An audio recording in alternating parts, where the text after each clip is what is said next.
जय श्री राम। बहुत बहुत स्वागत है आप सभी का एक बार फिर से आपके ही अपने YouTube चैनल पर। मैं पंडित आशीष शर्मा।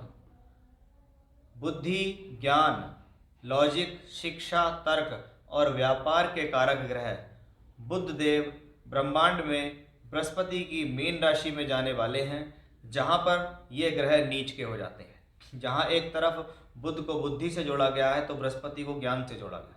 यानी सामान्य तौर पर अगर देखा जाए तो बुध ग्रह और बृहस्पति अगर ये दोनों एक दूसरे की राशियों में चले जाते हैं तो कहीं ना कहीं ये ज्ञान में और लॉजिक में और शिक्षा में बढ़ोतरी के लिए माना जाता है। अगर बृहस्पति बुध की राशियों में जाता है तो ना तो वहाँ पर वो नीच का होता ना उच्च का होता, लेकिन बुध ग्रह जब बृहस्पति की राशि में जाता है तो ये वहाँ जाकर नीच का हो जाता है। यानी कहीं ना कहीं ज्ञान का जो ग्रह है बृहस्पति, जिसको हम समझदारी का प्रतीक भी कहते हैं, विवेक का प्रतीक कहते हैं, धन का कारक कहते हैं, उसमें बुध जैसा ग्रह आकर जाकर नीच हो रहा है। यानी कहीं ना कहीं ऐसी स्थिति में आपके दो तरीके की सोच हर व्यक्ति विशेष की होती है। एक व्यक्ति दिल से सोचता है, एक व्यक्ति दिमाग से सोचता है। यानी यहाँ पर स्थितियाँ विवेक और दिल से सोचने वाली ज़्यादा बनेगी, क्योंकि दिमाग से सोचने वाला जो ग्रह है बुध, वो यहाँ नीच का हो गया। यानी ये प्लेनेट जाके कहता है कि इस दौरान चतुराई से बचें, निर्णय सोच समझ कर लें, जल्दबाजी ना करें। ऐसा बिल्कुल भी ना हो कि आज ही अपॉर्चुनिटी आ रही है, आज के बाद आएगी ही नहीं, क्योंकि ये जो ट्रांजिट है 7 मार्च से 25 मार्च के बीच में है और गलती होने के लिए तो क्षण भर का समय ही काफ़ी होता है। ये तो काफ़ी लंबा पीरियड है। तो ये सभी राशियों पे अप्लाई होता है ये नियम, सिर्फ अकेली आपकी राशि के लिए नहीं, ये सभी पे अप्लाई होता है, क्योंकि बुध सभी के लिए बुद्धि ज्ञान देने वाले प्लेनेट हैं। और जब वो बृहस्पति की राशि में नीच के होते हैं तो इस बार वो राहु के साथ वहाँ पर होंगे, क्योंकि राहु ऑलरेडी वहाँ चल रहे हैं। तो बनेगा बुध राहु का जड़त्व योग। अब इस जड़त्व योग से हानि क्या होती है कि बुद्धि के भ्रमित करने का एक कॉम्बिनेशन है बुध राहु का कनेक्शन, कि बुध और राहु प्लेनेट अगर किसी कुंडली में एक साथ हो या गोचर में एक साथ आ जाएं तो ये आपकी बुद्धि को कुपित कर सकते हैं, मलिन कर सकते हैं, खराब कर सकते हैं, खराब डिसीजन दिलाकर जल्दबाजी में आपका नुकसान कराने में सक्षम है। ये भी हमें क्लियरली इसी कॉम्बिनेशन से दिखाई देता है। तो बुध राहु का जड़त्व योग इस प्रकार की स्थिति को दर्शाता है कि ऐसी स्थिति में पहले वो प्लेनेट आपके ऊपर हावी होगा, क्योंकि एक तो ऑलरेडी नीच का है, राहु उसके साथ है, फिर वो आपको गलत निर्णय दिलाएगा, फिर वो आपको प्रॉब्लम देगा। वो प्रॉब्लम किसी भी फील्ड में किसी भी तरीके से हो सकती है। आप एजुकेशन कर रहे हैं तो एजुकेशन में कन्फ्यूजन, नौकरी कर रहे हैं नौकरी में प्रॉब्लम, व्यापार कर रहे हैं डिसीजन में प्रॉब्लम। यानी जीवन के किसी भी क्षेत्र को लेकर ये कॉम्बिनेशंस इस प्रकार से प्रॉब्लम दे सकता है।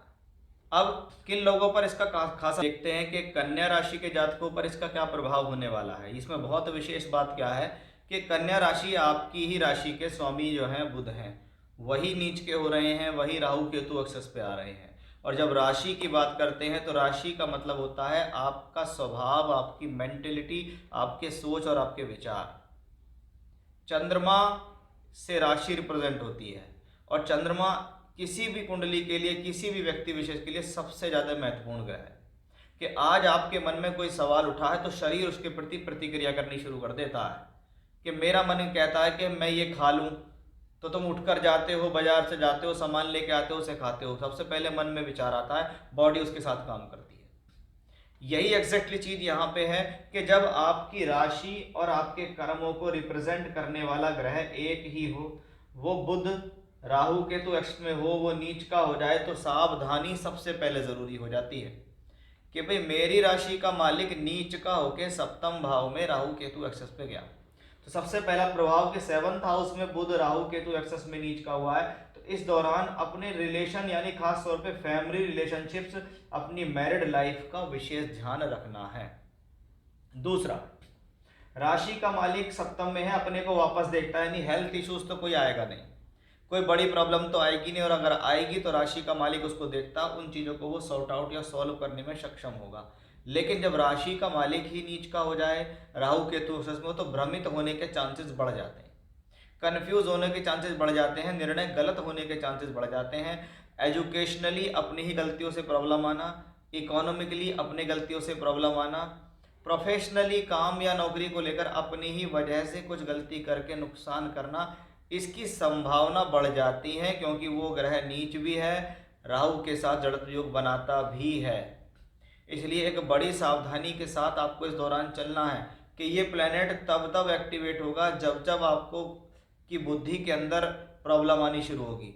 जैसे ही कोई कन्फ्यूज़न हो या कोई प्रॉब्लम हो तो तुरंत आप समझ जाइए कि कुछ मेरे साथ गड़बड़ होने वाली है, कुछ मेरे साथ गलत होने वाला है, मुझे इस दौरान ध्यान अपना रखना होगा। कहीं ऐसा ना हो कि मैं अपने ही गलतियों से अपना नुकसान कर बैठूं। यही चीज मुझे यहाँ कर्म भाव से लगती है। 10th हाउस क्या है? कर्म, कार्य क्षेत्र, नौकरी, व्यापार। इसका स्वामी यहाँ नीच का होकर राहु के साथ है। इसका मतलब है हमारी प्रोफेशनल लाइफ के अंदर कुछ उठापटक की संभावना बनती है, क्योंकि 10th हाउस हमारे कर्म है। पहले हम कर्म करते हैं, तब हम लाभ की उम्मीद करते हैं कि हमने नौकरी के लिए पूरे महीने मेहनत करी तो हमें सैलरी मिली लास्ट महीने के एंड में जाके। व्यापार में पहले पैसा लगाया फिर लाभ मिला, पहले वर्क किया फिर काम लाभ मिला, यानी पहले काम किया फिर लाभ मिला। तो ये कॉम्बिनेशन कहाँ से आते हैं? ये यहीं से आते हैं। और वो प्लेनेट नीच का होकर राहु केतु एक्सेस पे है। इसका साफ साफ अर्थ दिखाई देता है कि भाई ये जो कॉम्बिनेशन है ये आपको प्रॉब्लम में डालने वाला होगा। इसलिए सबसे ज़्यादा ज़रूरी इस दौरान क्या है? आपके डिसीजंस। आप जिस भी क्षेत्र में काम करते हैं, पढ़ाई कर रहे हैं, नौकरी कर रहे हैं, व्यापार कर रहे हैं, तो आपको करना क्या है? जो भी चीज़ जैसे चल रही है उसको सुचारू रूप से चलाएं, उसमें जल्दबाजी ना करें, कन्फ्यूजन क्रिएट ना करें। ऐसा ना हो डबल मन से काम करें, एक मन कहता है कर लो, एक मन कहता है नहीं करो। ऐसी स्थितियों में नुकसान हो जाएगा। खुद समझ में ना आ रहा हो तो किसी दूसरे व्यक्ति विशेष से पूछ लो, वो आपको हेल्प करेगा। और अगर आपके निर्णय ठीक रहे, आप संतुलन में रहे, आप औसत रहे, आप कंफ्यूज नहीं हुए, आप भ्रमित नहीं हुए, तो आपको इस दौरान मान सम्मान भी ठीक रहेगा, स्वास्थ्य अच्छा रहेगा, प्रोफेशनल लाइफ अच्छी रहेगी, नौकरी, व्यापार, शिक्षा, विवाह, वैवाहिक संबंध, ये सब कुछ आपके लिए ठीक रहेंगे। तो सबसे ज़्यादा डिपेंड किन चीज़ों पे कर रहा है कॉम्बिनेशन? कि भाई हम अपने आप पर जितना संयम रख पाएंगे इन कम से कम 18 दिनों के अंदर, उतना ही हमारे लिए ये कॉम्बिनेशन बेहतर होता चला जाएगा। तो ये था हमारा आज का विषय कि कन्या राशि के जातकों के लिए जब उनकी राशि और कर्म का मालिक नीच का हो, राहु केतु एक्सेस में जाए, तो कैसे फल देगा। जय श्री राम।